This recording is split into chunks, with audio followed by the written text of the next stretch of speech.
யாழ் வரணி மகா வித்தியாலயத்தின் வைர விழா நிகழ்வு இன்று காலை கல்லூரி வளாகத்தில் இடம்பெற்றது. வடமாகாண முதலமைச்சர் சி.வி. விக்னேஸ்வரன் தலைமையில் இந்த நிகழ்வு நடைபெற்றது. இன்று காலை 9 மணிக்கு ஆரம்பமான நிகழ்வுகளில் கலந்து கொள்வதற்காக வருகை தந்த சிறப்பு அதிதிகள் மாலை அணிவிக்கப்பட்டு விழா அரங்குக்கு அழைத்து வரப்பட்டனர்.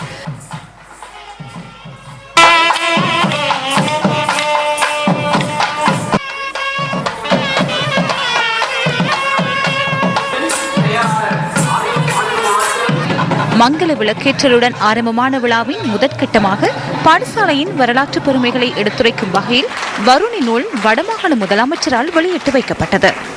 இதன்போது பாடசாலை மாணவர்களின் வரவேற்பு நடனங்கள் மற்றும் இசை நிகழ்ச்சிகளும் நடைபெற்றன.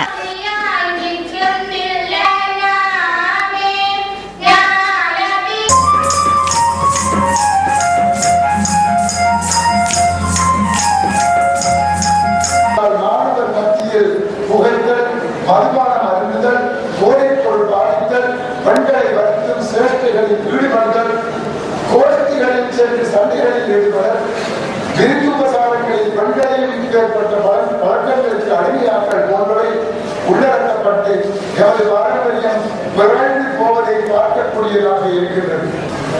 சில தடவைகளில் அவை அடிக்கடி சண்டைகளிலும் முடிவதுண்டு. வசதியாக பணம் வந்து கொண்டிருப்பதனால் காசினால் எதிர்த்தால் சாதிக்க முடியாது என்ற மனோநிலை இளைஞர் யுவதிகளிடையே பரவி வருவதையும் பார்க்கக்கூடியதாக உள்ளது. விபத்துக்கள் நடந்தால் போலீசார் கையில் பெரும்பகுதி பணத்தை கிழித்து தப்பிக்க பார்க்கின்றார்கள் என்பவர்கள். பாரம்பரியமாக வயது முதிர்ந்தோர்களுக்கு மரியாதை செலுத்தும் எம் பண்பும் எம் இளைஞர்களிடம் இருந்து விடைபெற்று செல்வதாகவே உணர்கின்றேன்.